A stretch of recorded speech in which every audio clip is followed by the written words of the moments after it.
Back like I never left. Welcome to another episode of the Part My Back Show. It's me, your host, Sebastian West. Follow me on Instagram @_Sebastian West, where you can check out my artwork and all of the splendor. If you don't like what I'm kicking, like what I'm spitting, just know when you tune to this, the cloth is different. Kubo and the Two Strings. Dropped in 2016, an animated film from a small production studio, which I dare not butcher. It's like, yeah, do your research. I don't want to mispronounce the name, but it's a small production studio that created this film. And it's amazing to me. It's an amazing movie. And I went back and revisited. I think I watched it maybe a total of 4 times. And in my older brain, because it dropped in 2016, in my older brain, I thoroughly appreciate the message that was within this film. Now, Kubo and the Two Strings follows a young kid who's taking care of his mom, who seems a little bit off. Now, she looks like she suffers from dementia or Alzheimer's, something of that nature, right? So she's just a little flustered and distraught. So he's taking care of his mom. Now, Kubo has this talent. He does origami, and also he plays like the guitar, the ukulele, or something like that. And it gets the origami to dance and move, and he has the ability to control it. So he's a storyteller, you know what I mean? So he goes into the town and everybody comes around and watch Kubo tell his stories. Now, Kubo is missing an eye. His eye was taken by his grandfather, and now his grandfather is trying to hunt him down to steal the other eye. His mom is protecting him. His mom specifically tells him, Kubo, do not stay out after dark. Come home. Make sure you come home. You're in danger, so listen. Be mindful. It's like when the street lights come on. Remember Mom Dukes or Pop Dukes told you, listen, fam, you better be inside before the street lights come on. So that's basically what she told him. Kubo got distracted, sidetracked, and one day at his festival of the sorts, and boom, it's shine time. Things start taking place. Her sisters are after him. Now, her twin sisters are after his eye. They like collectors. I mean, they're like bill collectors. We came to collect your eye. You heard? So that's what they were there to do. Kubo's running for his life. His mom interjects. Boom, his mom turns into like Michelle Yeoh. And Kubo had no idea what his mom was capable of.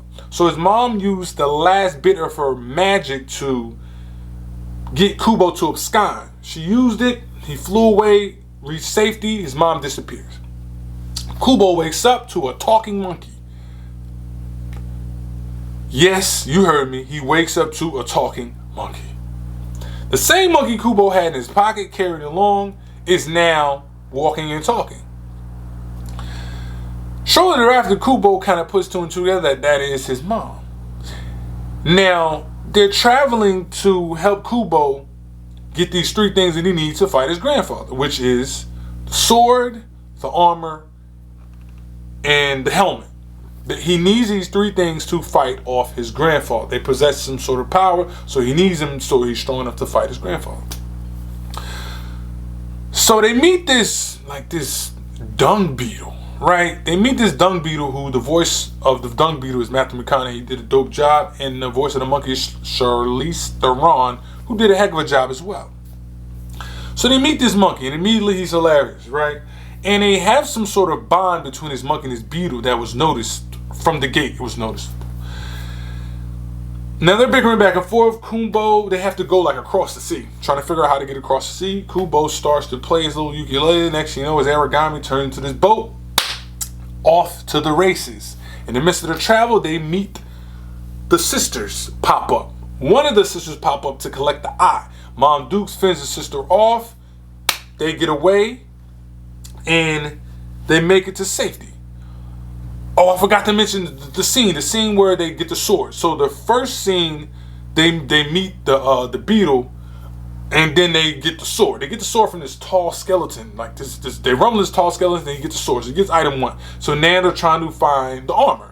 So yes, they and the armor is in another place. It's like a treasure hunt. You know what I mean? They're on this treasure hunt. The beetle, the monkey, and Kubo. You know what I mean? So they meet the sister. The mom fights the sister off. The mom reincarnates the money, fights the sister off. She gets hurt. She's dying. She's telling the beetle, listen, I ain't got too much longer. The magic's wearing off. I need you to take care of my son. He like, got you. I'm going to hold it down for you. I got you. The beetle going to take care of your son. Right? So now they're on the way to find the armor. On the way to find the armor, they meet the other sister. They get into another rumble. This is an animated film. They ain't rumbling, which I like. And I like the way they look. It's like slow motion animation, if I'm not mistaken. They look like they're not as lifelike as a Toy Story or something of that nature. They look like like clay or paper or something of that nature. I like the look of that. I really appreciated that, honestly. So then, they're rumbling. They defeat the other sister, right? So now he has the helmet. And now he's on his way to find the armor, if I'm not mistaken. Yeah, he's on his way to find the armor, and the armor is back where his town is. Yeah, the armor is where he lives in. So he gets there, and in the midst of that, the mom is dying. The grandfather, mom died. Grandfather comes to Kubo in his dream and tell him all about his eyes and why he needs his eyes, and this is why I'm hunting you, and it's a metaphor to why his grandfather can't see. So his grandfather was basically being taken over by something, or some sort of possession, for lack of a better term, right? By evil. So they have a duel. They defeat grandfather, and Kubo doesn't lose his other eye. And the reason why the beetle was protecting him and why the origami was leading him to these particular areas was Hanzo. Hanzo, which was his dad. His dad was reincarnated as a beetle, and the samurai was like the bodyguard of Hanzo, which was the origami. If I'm not mistaken, that was pointing him to the right direction to find these three things to fight the grandfather. Moral of the story is love conquers all. You know what I mean? You see at the end, he goes to this place, like this grave or something of that nature, and you see, they're all together, finally all together once again. His mom, Hanzo, and Kubo all together, and grandfather snaps out of it, and they kind of tell him, you're a great guy, and because he doesn't remember anything. He doesn't remember trying to kill his grandson. They tell him you're such a great guy, and that's what I said. The moral of the story is like love conquers all, because the love overpowered him, and now he's okay now. It sounds sappy, but it's not sappy, because most of the time I don't watch sappy films, but this was all that. Kubo and the two strings get 9 out of 10. Now I know someone's like, yo, what is the 10 out of 10? 10 out of 10 to me is Teenage Mutant Ninja Turtles, the movie, the first one, and that's it. All right. Remember, slow run is better than no run. If you don't like my reviews, cut me some slack. If that ain't good enough, pardon my back.